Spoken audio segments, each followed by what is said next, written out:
Talk radio will actually educate, inspire, and make you think. The future is now. Topics and music that affect your life from Universal Broadcasting Network. Tune in at ubnradio.com.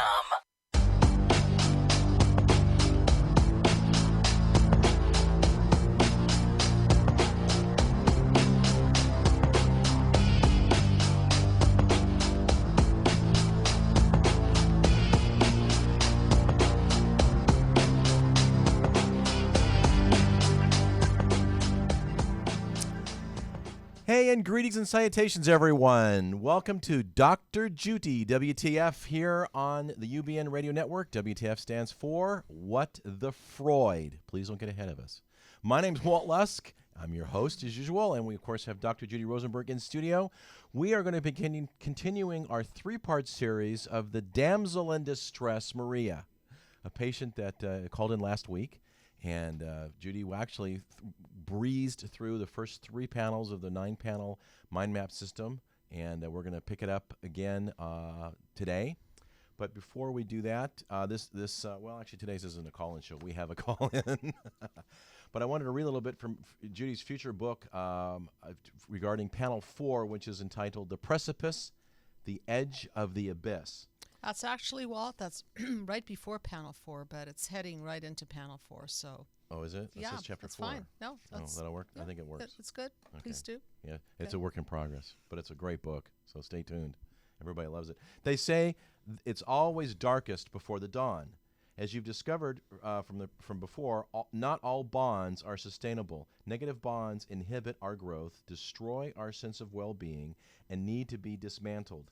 Dismantling familiar structures, even misery-causing ones that have seemed to carry us this far in life, will inevitably meet up with defiance from within. I call this the resistance, the precipice. We are creatures of habit, and that's a fact, and we do not like change, even if it renovation promises inspiration, renewal, and happiness. We usually arrive at the precipice not only our own accord, but when unsustainable bonds of our lives shatter and we hit our darkest hour. In other words, it's decision time, and she gives an example of, a wife who's been beaten by her husband, and she's called the police, and now the wife has to make a decision. Does she really want to follow through with it? Because she's going to lose her husband, lose her support, lose everything else. Kind of like the precipice.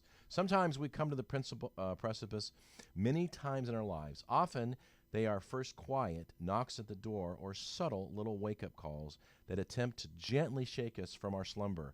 But if we keep ignoring these cautionary signs, they will inevitably repeat themselves over and over again in different guises and will grow louder and louder and louder. Inevitably, if we keep pushing the snooze button and ignore them, they will kick the door in on us. And by the time we might be staring at the face of a real crisis or perhaps even death, it is even then that we will have to be pushed over the edge and will be forced to respond reactively to our critical circumstances. I implore you, do not wait for catastrophe before you act. Make a preemptive strike. We've talked before in the show about being proactive versus reactive. Right. On that note, proactive versus reactive. So all of us have choice points in life, and when we find that we're in situations that are truly not sustainable, are truly toxic to the fiber of our being, like the core belief that we talked about last time. And for those of you who are tuning in for the first time, I'm going to recap what we talked about last time so you could be up to speed. And so what we are faced with is always let life do it to us and bring us down and bring us to our humbling knees, or we can dismantle the things that don't work and take a proactive approach and preempt the catastrophe and the defense mechanisms and the blowouts. And so yeah, but being proactive and doing that is a whole lot easier said than done. Of course. It takes a courage, because it takes the ability to decision make and make huge lifestyle changes, even though we have talked about how even little changes can course correct us. As a matter of fact, if we do a 10% change over time, it extrapolates out to a pretty big change. Absolutely. So please don't sit there thinking, I have to make a 180-degree turnabout. No, not at all. Just make a small course correction. So what we've been talking about in general via the mind map is really a matrix of information that I use. It's a visual system that I've been using for many years to heal human disconnect. And last week we had a very, very special guest, Maria, on, and I really appreciate her volunteering to go through the mind map process and allow me to demonstrate how the process works, because whether it's her particulars or your particulars or any particulars, the mind map works because the system is a system designed to really uncover the lies that really block our flow, and then the reactions to the lies that really make us go in wrong directions and overreact to situations and have reactions to situations that basically do not soothe us. I was going to say the lies are lies that we believe to be true, right? Yes, We've yes. ingrained in them from our childhood, and as Judy likes to say, childhood is a hostage situation. So, we learned at a young age that it might be true, but obviously later in life we learned that whatever that lie is, it's a lie. Yeah, and in Maria's case, I'm just looking at my notes from last week, and one of the things she talked about was being absent from her mother Yes. for 1 month and at father. age 4, and being in a country where her parents were surrounded by World War II, and the mother was left with deep feelings of unsafety, and also the relationship between mother and father wasn't all that wonderful. So she really didn't have a safety nest to really come from. And so her core belief, her injury, the mother-infant disconnect, landed as a core belief of I'm not important enough. I'm not important enough. Right. So to trace it from the stage of the wound, which is the disconnect, and the disconnect between her mother and herself for 1 month, and then the emotional disconnect because her mother was in a state of shock from the war. And then the reactions to this, which are still carrying it within her, and we're working it through in the core belief, which was something that she ingested, digested, and manifested. And this core belief is I call it kind of like a psychological virus or a psychological cancer that infiltrates into the fiber of our being and takes us down. And this core belief of I'm not important enough are kind of like the glasses through which Maria views life. And when she's viewing life through these lenses, then, well, of course, it's not going to look very good, and she'll be activated and reactivated in all kinds of ways. And we're going to find out today how she's going to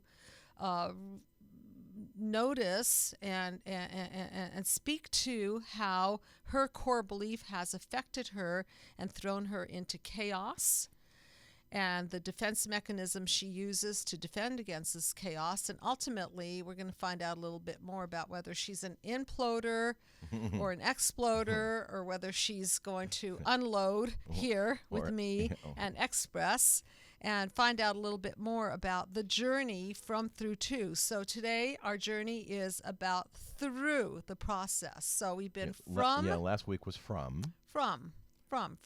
the darkness of the wound, the reaction and the encoding, and now we're going through the process, and literally in order to make sure that the psychological virus or the core belief does not run the show, we have to dismantle it, and we're going about it proactively. So we're going to find out how it reactively started dismantling her, but now we're going to go about taking the system down, because it never worked, it doesn't work, and if she carries it forward, it's going to cause more chaos, and it's going to necessitate more defense mechanisms in her life, and ultimately that's going to be breakdown number 2. Now, would you mind elaborating and give some examples of implosion versus explosion? I know when we did this, we talked about the case of the Rogers. I'm drawing a blank on his first name. Elliot Rogers, who was a student in Santa Barbara. He did not attend UC Santa Barbara, but he went to a community college there, and he felt a little more entitled and wanted to make himself known and seen with some ladies. And ultimately, he not only exploded in getting a gun out and killing folks, but ultimately he killed himself and he imploded. So that's so that's unfortunate example of both. Right. So on one end of the spectrum, we have people like Elliot Rodger, who carries around all of this pain and the wound of his past, and then this wound starts getting gangrene and growing and having all kinds of reactions and encodings, and it goes rampant within him, and then finally he can't stand it anymore, and his defenses break, and then at that point the whole showdown comes to head, Yeah, and it was a showdown. he can't take it anymore. So he expresses it by exploding and projecting his pain all over beautiful young people, namely, I think they were blonde, beautiful women that he resented terribly because they weren't having sex with him. They weren't giving me any attention. Right, and so you can begin to see that the core belief in his case was something like, I'm not important, I'm not lovable, I'm not wanted, there's something defective about me. And he acted out this core belief by a heinous act of exploding and projecting onto others and shooting them down, murdering them, cold-blooded murder. And really that doesn't help. That doesn't get rid of the feelings. So then he turned it against himself, and he imploded, and that was the end game. And now we're seeing it on a macro level. Yeah, we are. I mean, it was Right? 9 different scenes in an hour where he went and caused so much chaos. Mm-hmm. I mean, traumatized a whole city and university, a school. Absolutely. So hopefully we'll hear back from Maria and continue our analysis. And in the meantime, let's talk a little bit about chaos and the precipice and how that happens, because I do a lot of work with people who come to me when they're in panel 4, 5, 6. Okay, I don't get too many people who come to me when they're in panel 7, 8, 9. Yeah, 7, 8, 9 which is where we're is heading. after the fact. Okay, so that doesn't happen very often. And what I'm seeing in treatment is people come to me when they're really in crisis, and they're either headed for a divorce, or some of them are headed to jail. I've had a few people in my practice who unfortunately ended up incarcerated. And so that's an example of how the core belief ran the show so well, pun and like sarcastically put here, that the core belief literally ran the person into the ground. And Wow. as a result of that system that the person had could no longer live. So that system then went into a state of well, let's talk about entropy from a point of view of physics, okay? Because that's what's happening. If we're looking at it as a kind of like a universal truth, when we try to organize something, and the organizational aspects of that thing is not built on solid foundation, or even if it is, then what happens over time is we become disorganized. As much as we try to be organized. Right, and then we fall into a state of entropy, and this state of entropy causes us to basically not hold it together.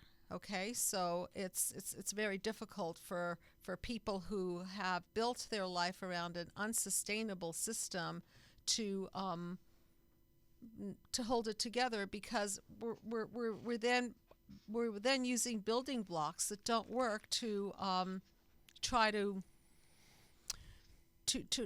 structure our lives, and it doesn't work. When you say building blocks, you mean kind of like a house of cards? The house of cards falls. Yeah, or you know, Right. building a house on sand, right? Right. It's going to sink. Right, and unfortunately, no, I do not have Maria's number. I'm hoping that she will call in. Why don't you say the number?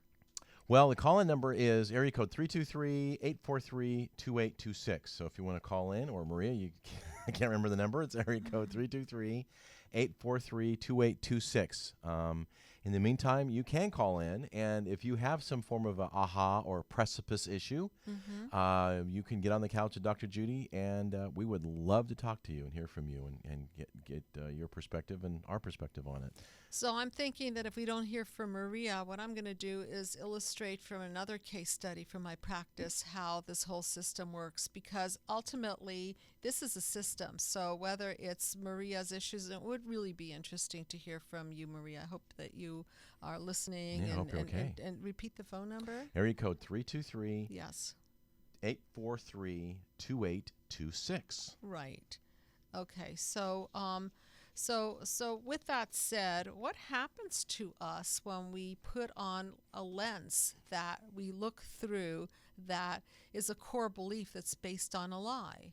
So the example I gave this example in my office about a child who, let's say the child's core belief is, I am stupid. Okay, so let's go to panel number 4. Okay, and those of you that are listening to this on podcast, you can pull it on Stitcher or iTunes, and you can go to www.drjudywtf.com, and it'll link to the 9-panel mind map that Judy's developed. So we're going to go to panel 4. Well, you know what? Actually, I want to step back a panel and go to panel 3, and let's stand in panel 3 and look at it from the perspective of whatever core belief you hold. So a core belief can be something like, I'm not important, I'm stupid, I'm ugly, nobody wants me, I'm damaged, I'm not worthy, I'm not worthy, I'm not important enough. Yeah. Right. And you usually conduct your whole life around this core belief. You know, I mean, for example, Maria was talking about she's not important enough. You know, people just ran over her and she let them because she didn't think she was that important. Yeah, so what happens is when we have this core belief, and I'm going to use an example that I brought up in my practice of a little boy who has a core belief that he's stupid. And so if you can imagine that he's wearing this lens through which he sees the world as, I'm stupid. Everybody's looking at me like I'm stupid, and everybody's smarter than me. Right, and I'm seeing everyone is looking at me like I'm stupid. I think we have a call. Oh, wonderful. Hi. Good evening. Hi. Hey, Maria. Glad to join us. Good to hear from you. Yes, I'm sorry. I'm a little late today. That's well, quite we're just all right. so glad you're here. Better late than never, so it's quite all right. Really, yes, really exactly. appreciate it. Were you starting to wonder? Yeah, I wasn't sure. You know, our emotions are very delicate, as you know, so we always want to make sure that you feel safe and protected, and of course you have your anonymity, so really appreciate you being here. So just tell us a little bit. Go ahead. Yeah. No, I didn't realize it.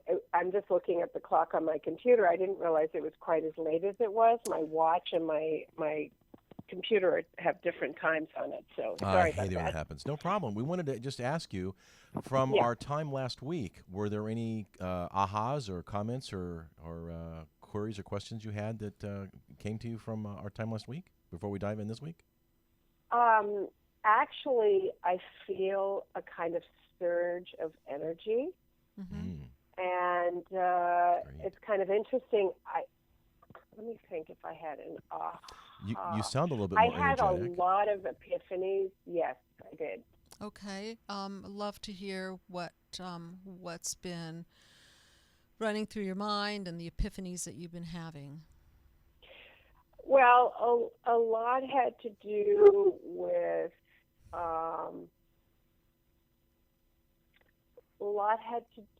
with how that the core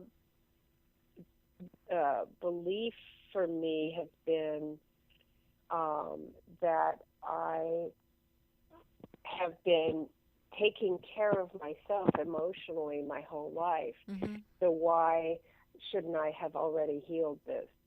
Why shouldn't I have already gotten through this? Okay. And the awareness of how, it's gone in waves, and I am a high-functioning being. I am a high-functioning person, but the sustainability hasn't been there because the minute something, it's not the minute. It's just that there's a tremendous amount of grief that I feel around this. Okay. And I guess the grief is kind of the loss of my childhood, the loss of that innocence. I don't really know how to put it into words because it seems like it's.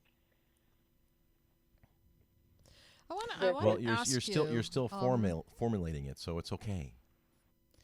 I was just curious, Maria, because when we delve into it, it's definitely not a pretty process. It's not an easy process. And when we're going back to mother-infant disconnect and we're basically looking at it quite bluntly and so exposed and you know, here I am shining the truth light at the disconnects in your life, and then we all hold fantasies that we have had these wonderful childhoods and perfect little boxed memories and so on, and then of course we also carry with us the pain of that which hasn't been exposed. So we both know why we're in this and doing this is to release you from psychological prison, so to speak, but there's a price tag. And I'm just wondering if now that we're exposing it, there's this kind of a sense of loss of a childhood that you wished you'd had. Does that reflect some of what you're feeling? My father is very frail and is, you know, pretty much. He Did you say your father's very frail? Is what you said? Yeah, my dad has Parkinson's disease Okay. and has had for the last number of years and has been living in Germany. And I just, you know,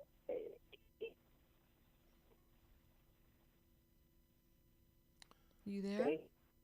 Are you there? I think we're having a bit of a difficulty hearing you. Yeah, more people are tuning in, and it's a broadband issue. You just have to. Oh, really? Is that tough it? to it. It's okay. Okay. Can you hear me okay? Yeah. Yeah. Yeah. Keep So trying. I'm not only, the irony is, I guess what I'm experiencing a lot of grief around, and I haven't been as aware of it as I am right now in saying this to you, that it's not only the loss of child I had, it's the loss of time. The loss of time. The loss of time. Because both of my friends, they're both pretty frail. They're both going through their parents a major transformation. Sure. My mother lost her husband of 47 years this last year, so I dealt with his death. I dealt with that loss. My stepfather, you know, but then at the same time, my father, and I've always been very close to my father. And my sister and I both have had a lot of loss. My sister's much younger, and she, we were laughing when I saw her last that we both shower our father with all this affection and love, and he was a real asshole to both of our mothers. He was not a nice husband. Well, at least he was consistent. But he was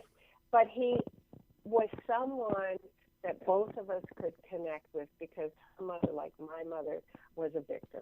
She was a consummate victim. Okay. And so we both had to endure that and the pain of that and the disconnect of that. And our father, even though he's disconnected, seemed more accessible. It was easier. And that's a huge point that I make over and over again. We talk about the double dungeon, which is where mommy dearest fails and then daddy dearest fails. But sometimes our dads, no matter whether they're perfect or imperfect, and probably a combination of the two, they're there as in some form of a heroic way and offer us a hope of the outside world. But I do want to address the issue of grieving time, because I know that you're a spiritual person, yes?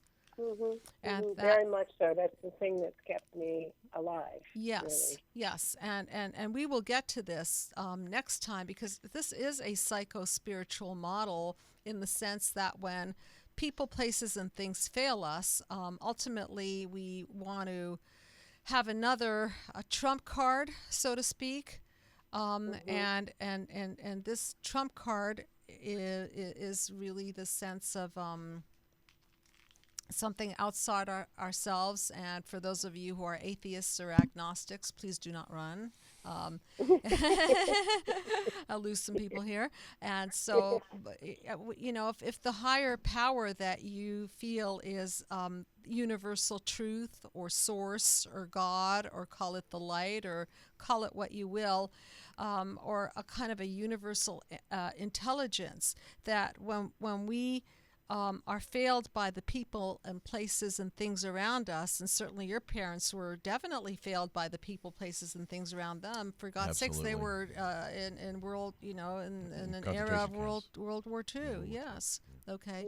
So that's huge. And so, one of the things about people who are spiritual and they're smart and they're psychologically aware, as you are, is that we think that we're supposed to be able to cure ourselves. Like we almost kick ourselves in the ass thinking, how come all these other people are getting better? I know I do that to myself sometimes. How come my patients are rapidly growing, and oh my God, I can't believe that I have this hole in the soul here, or I have this backtracking here, and I can't get over this, and guess what? I welcome myself to the human race, because we also, what you've done and what we all do, is we compare our worst to somebody else's and everybody else's best. Right. And that comparison is always a lose-lose. No matter how much you want to stack it, we'll always lose in that one. And there's also, in addition to that, that's very true. What both of you are saying is very accurate in my own experience. But the other part of that is also, I recognize today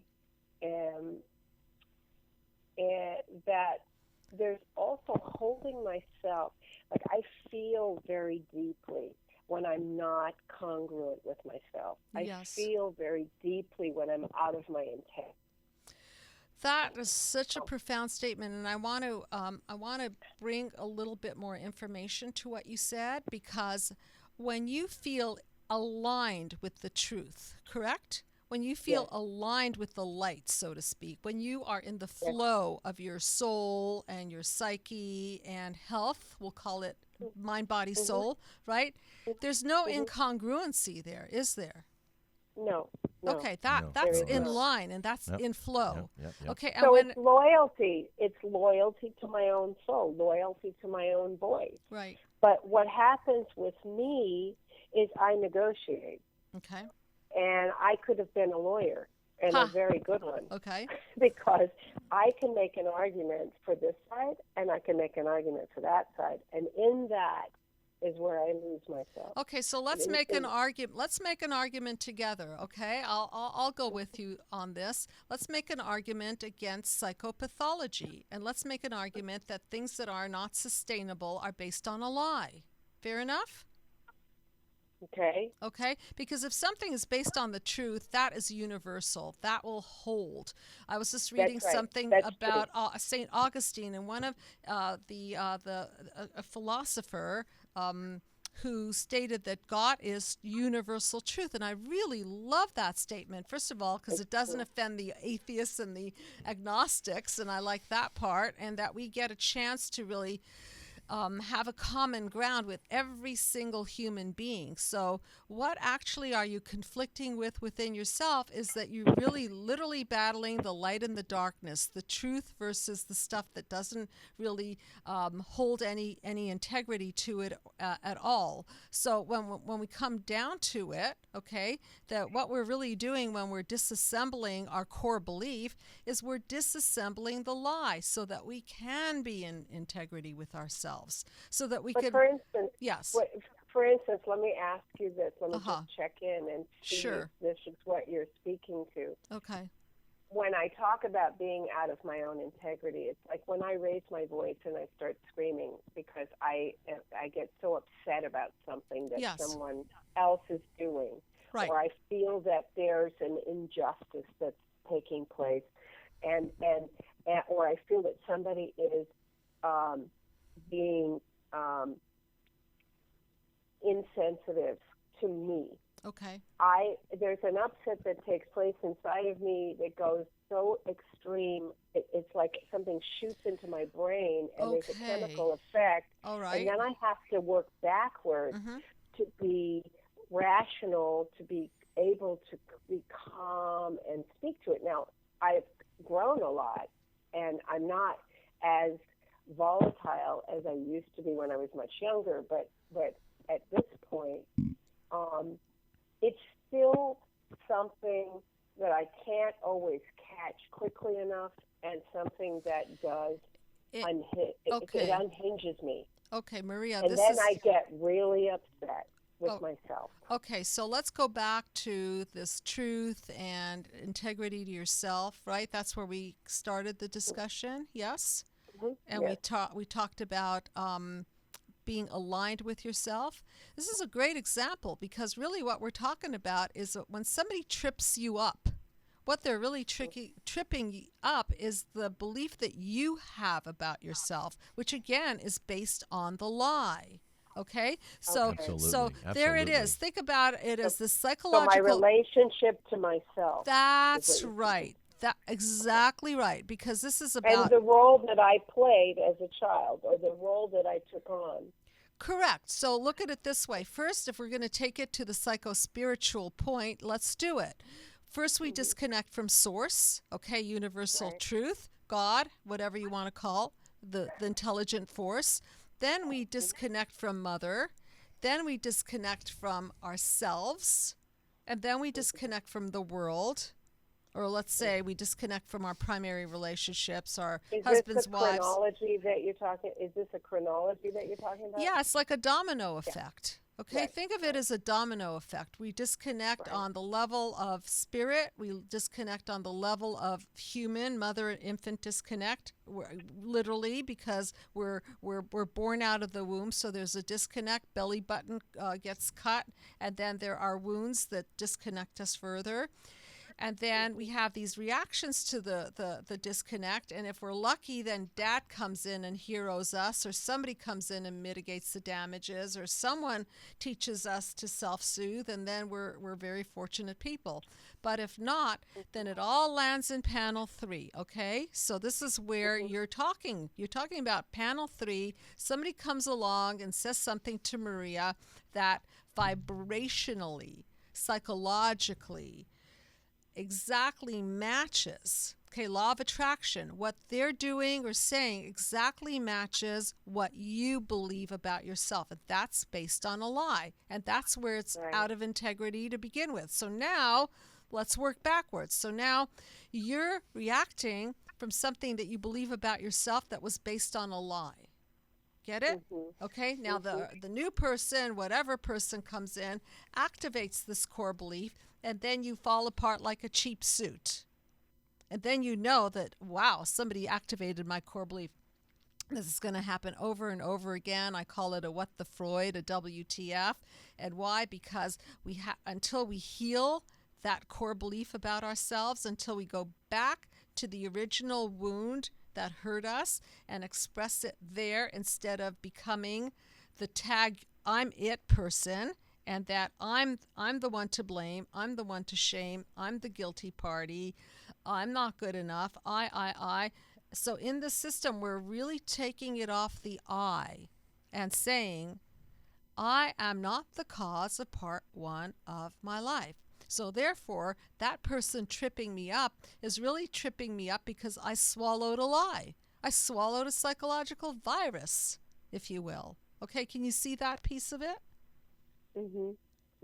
Okay. Good. And then,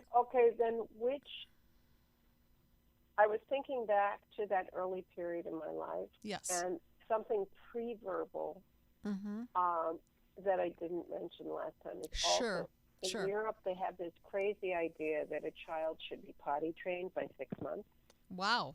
Oh, my goodness. Oh, my goodness. Okay. And wow. I used to laugh at this picture of myself where I look all constipated, and I was just about a year old. Yeah. And when I think of my daughter, there's no way that a child has the inner musculature developed at that point to contain holding on to its own urine or feces. And that, in fact, I was potty trained at 6 months. Oh, my So Lord. Okay. that by itself is like, if you don't have the power and the function to control yourself, Right. to control things, then that means you're imperfect and you're not doing it right. Okay, You so know, what's the message? Okay, the so sense you're, of perfectionism yes, got internalized. right, and this is where OCD comes in, right? That we have And I to. was very OCD. Oh, right. Yeah. So now we Was can see very the origins. hyperactive. Okay, origins of the wound. So here we're supposed to control our bodies, and at 6 months, a year old, we cannot control that function, and then we internalize the message, which is, shame on you, Maria. You pooped on the floor. Shame on you. You missed. Shame on you. You pooped in your pants. Bad girl. Okay? So this message, which is then again ingested and digested by you, is the lie, right? Is it a truth or lie? Is it a truth that you should have, and shame on you It's a that you lie. didn't? It's an absolute lie, and you're a mother, so you can see that a 6-month-old baby or a year baby, it's ridiculous. Well, what's to insane think, is okay, we go to the bathroom every day, and you've got issues and stress and all this to perform and do it perfectly every day. And so you get ingrained. I would get ingrained at whatever they're trying to convince you of, which is a lie, given this issue. Wow, that's pretty insane. and Walt, Well, the yeah. other part of it, which is more of a question than a statement so much, is that this idea when a child differentiates at 2 years of age and Yes. suddenly becomes aware that they're separate from the mother, Yes. that is where the child learns to build a container. And that container isn't there if there isn't a healthy boundary of who she is and who you are. Exactly. You've been doing your research. You've been doing your psychological doing your research, homework. because absolutely, in order to have healthy independence, we have to have healthy dependence. We cannot become independent. I was just telling a client of mine today that a 2-year-old will walk away from mom and dad and will feel confident about walking away from in the act, as long as he or she can turn around and check back and make see them. sure Yeah. that she or he could see the parents, and will Exactly. absolutely freak out if mom and dad suddenly disappear out of view, and that will halt the development. So that's exactly correct. In order for us to separate and individuate, we have to have healthy merger, okay, healthy container, which is mom, the healthy womb service, so to speak, eye contact, skin contact, unconditional love, safe environment, a father that nurtures your mother, the nurturer, a father that will mitigate the damages if your mother doesn't take her nurturing stance, her role in your life. Okay, so what part of what I just said did you have? None of it. Okay, so Well, that's not true. I think actually I had a lot of confusion because I think my mother did dote on me. okay, She dressed me up like a little doll. Okay. I looked perfect wherever I went. Okay. And, my little patent leather shoes and my little hat and adorable, coat and Right. all that. right? But I was never allowed to get dirty. Yeah, I was never allowed to fall down. I was never allowed to play. I wasn't allowed to really be a child. I'm going to say you never I were was allowed to just be a kid, doll. for goodness sakes. yes. Yeah. Okay, so how does this help you? And in fact, yes. I would get screamed at if I fell down and broke my tights or, hurt myself. I would get screamed at like, what did I do? Okay, Wow. so here the parents are setting up unrealistic expectations of having perfect little bowel movements at age 6 months in a year or to a year in a potty. Okay, perfect. These expectations that you shouldn't fall down and you should stay clean and have this idealistic, cute little dressed up image. And yet, when you do fall down, right? Not only are you punished for it, but you then punish yourself because you didn't meet your parents' ideal. Okay, their isn't that a nice system? So that I would call that a double dungeon. Okay, you're Absolutely. screwed. No matter what you do, you're screwed. And Right. then the part of it that I like the best. And to Yeah. explore explore the world and to, I was a very curious child and Yes. very aware and very, very hyperactive. Okay, So I was so always moving because that energy had to go somewhere. Yep. I used to have an allergic reaction to being around my mother. I couldn't be with her for more than 24 hours. I just couldn't take it. Wow. And most of my life, that was my response to her physically. Physically, I would feel so much pain in my solar plexus. It was too much for me. well, it's too much for any child to think that Absolutely. their existence is meant to please mother or please father. And it sure sounds to me like your existence was built around the function of pleasing your parents. And so can you imagine what you felt like? I mean, it makes sense that you had an allergy toward your mother because she was seeing you with critical, judgmental eyes. And I've really seen some very dark things in my practice as of late, where criticism kills when people are judged, blamed, and criticized, especially by their parents. They can't stand it. And many people, under the pressure of criticism, blame, and shame, will attempt to take their own life. So, Well, I'll tell you something, and that's who I married. I married somebody who had a real issue with judgment. He was terribly judged and persecuted and never could do anything right and was diminished in the eyes of his mother. And so whenever he perceived me to share anything with him that I observed, he felt criticized. It was a double-edged sword, Well, okay. So, just in the interest of time, because I was just told that we have 3 minutes, what we do? Sorry. Yeah, no, that's okay. Obviously, I could talk about this all day long, and if Yeah, we we all can't could. cover it in 3 sessions, or are you willing to come back for a 4th session? Okay. Yes. Okay. It's a 'cause journey here. It's not a destination. It's a journey. Definitely. So anyway, we are now in panel number 5 when, Maria, you have to defend against this wound. So what do you do to defend yourself? Now you've chosen a husband that repeats the wound. Your core belief is alive and well. It's now so ingested into the fiber of your being that your parents don't even have to be there because you have a parental introject, if you will, from a fancy object relations point of view. You've taken your parents in; they're sitting in your head, and they're there, and you're listening to them. Okay, so they don't even need to be there any longer. They're running the show. Okay, and then you marry somebody that replicates all of that, and then ultimately what we're heading into, and next time we will head right into, Stay tuned. is holding cause responsible. Because when we project onto ourselves the blame and the shame, what happens to us is we implode and we get more sick, more depressed, okay? When we project onto other people, we end up destroying them too by making them the victims of our ill feelings. And if they have lousy core beliefs, then there's this beautiful projection game going on. I project into you, and now you feel my feelings, and now you're going to feel bad because your feelings are hooked into. And there's a lot of emotional punishment that goes absolutely. And on many the times. subconscious level, Yeah. and frustration, because there was also a lot of love there. That's it the becomes other a- piece. Yeah, and it becomes a vicious cycle.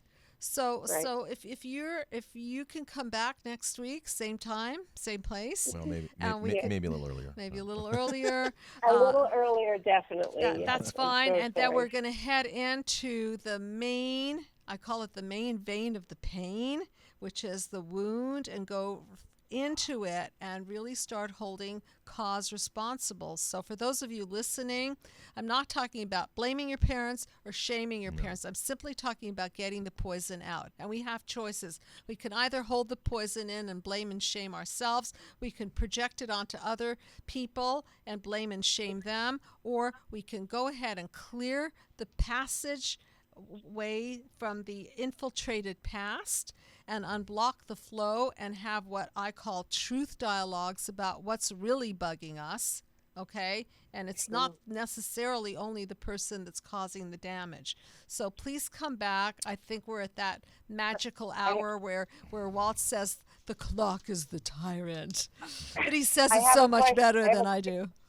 I have a quick question for you, Certainly. and that is, do you have anything for me?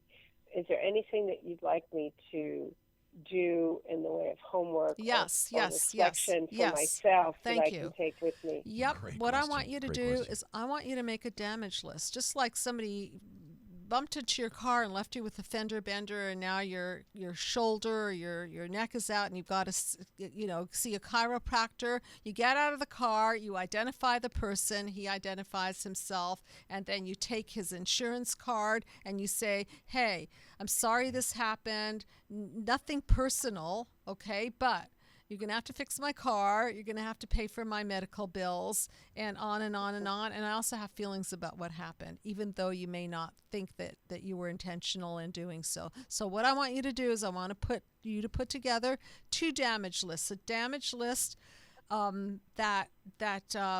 that belongs to your mother, and a damage list that belongs to your father. Because what we're going to do is we're going to, instead of imploding and exploding, we're going to be expressing and taking out the poison. Okay, does that make sense to you from a systems point of view? Absolutely. Okay, and that's what's missing in many modalities of psychotherapy is they talk about it, but they never really take the poison out. So Kind of like a little legal brief. yeah, so Right. Right. that's the next chapter here, okay?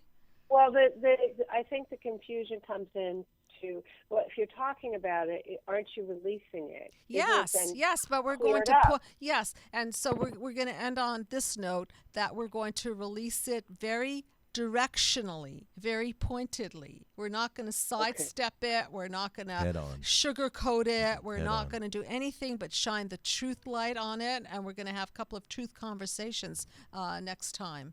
Okay, so get Okay. ready for some truth conversations. Make the damage list, and thank you very, very much Wonderful. for being Thank you. here. Well, thanks Thank you. My so much. Well, thanks for calling My and being pleasure. part of the show. Okay, Okay. Have a great week, Maria. Thanks for calling. Bye. bye-bye. Well, that was Maria. You've been listening to Dr. Judy in action. And now it's time for our show where we shrink that tune. And we have picked the song entitled Under Pressure. That's actually performed by Queen and David Bowie. And yeah, it's an older one, but we thought it was very apropos. That was a great call. It was a great call. Yeah, I mean, so she's appreciate amazing. Maria. Very and, articulate. I hope that those of you listening were able to take what's going on in your life and plug in what we're talking about and sort of see what went on in your life through the system that I'm presenting. Because remember, we really do not have any control over the first part of our life. But once we realize we've got some challenges as a result of that, then we can have a much better second half. Yes. And it's not really how we start that really matters anyway. It's how we finish, Yes. right? So we are not responsible for part 2, but we're absolutely responsible to heal ourselves so that we can have a better outcome.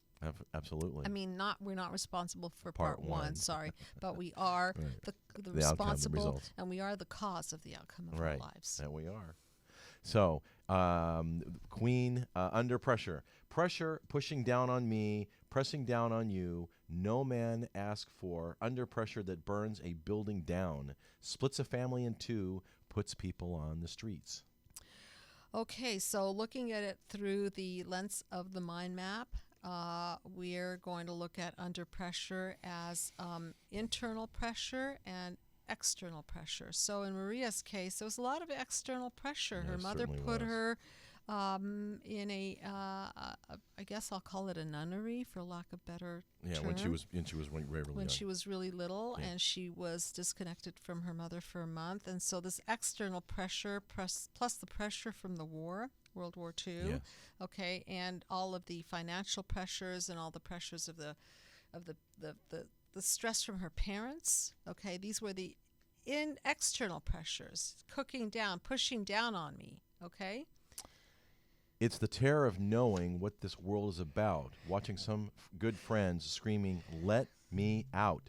Tomorrow gets me higher, pressure on people, Sorry. pressure on streets. Clipping around, kicking my brains around the floor. These are the days it never rains, but it pours. People on the streets, people on streets. So here's the internal pressure screaming, let me out. So this is the double dungeon. There's pressure internally because if mother doesn't allow if she doesn't bring in the self-soothing aspects of caring for the child, there's no way that the terror is going to be soothed. And so there's a sense of, I'm not comfortable in my own skin. Please let me out of this. Pressure on people, pressure on the streets, meaning now we're going to project the feelings out there on other people on the streets. Turned away from it all like a blind man. Sit on a fence, but it doesn't work. Keep up with the love, but it's so slashed and torn. Why? Love. Well, the fence sitting doesn't work, right? The No. precipice, standing on the precipice won't get you there. And also turning away from it in defense isn't going to get you there. So it's going to keep coming up. But it's so slashed and torn. It's already so slashed and torn. So there's a sense of hopelessness of why? Why am I feeling this way? And that's what we're shining that truth light. Insanity laughs under pressure we're cracking. Can't we give ourselves one more chance? Why can't we give love one more chance? Why can't we give love?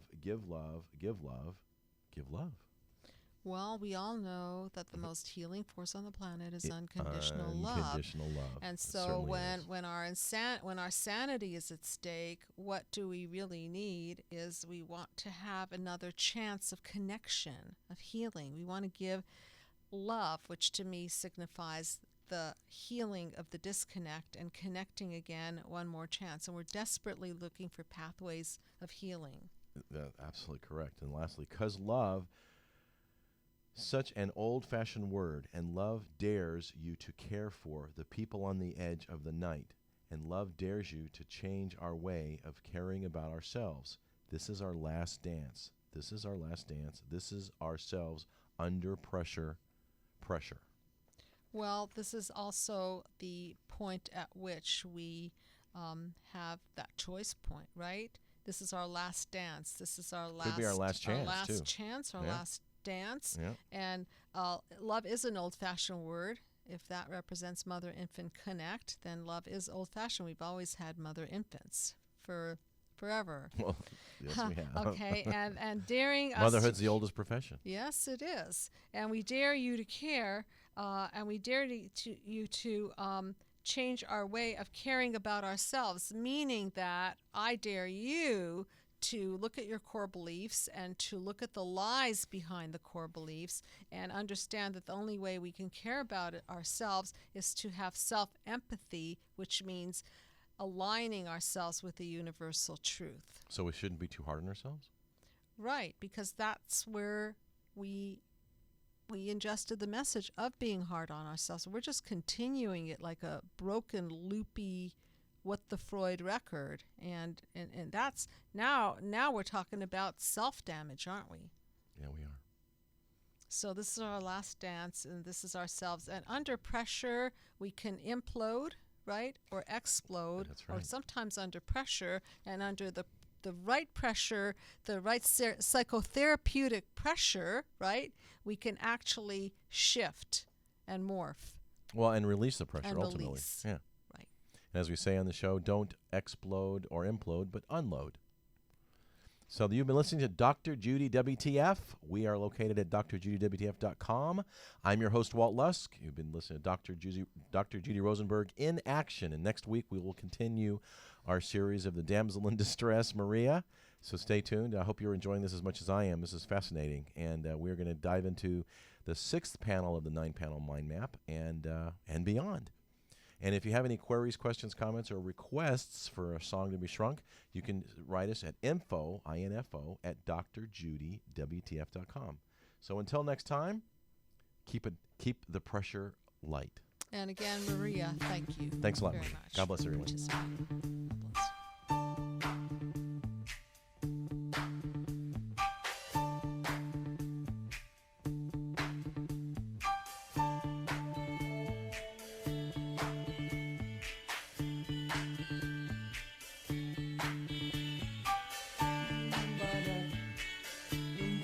bless.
from it all like a blind man.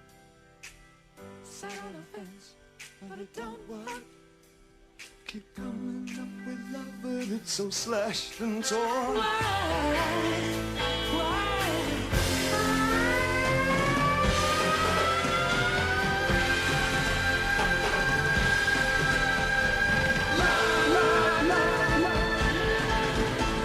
Insanity loves under pressure, we're breaking. Can we give ourselves one more chance? Why can't we give love now one more chance? Why can't we give love, give love, give love, give love, give love, give love, give love? 'Cause love's such an old-fashioned word, and love dares you to care for the people on the edge of the night, and love dares you to change our way of caring about ourselves. This is our last dance. This is our last dance. This is ourselves. Under pressure. Under pressure.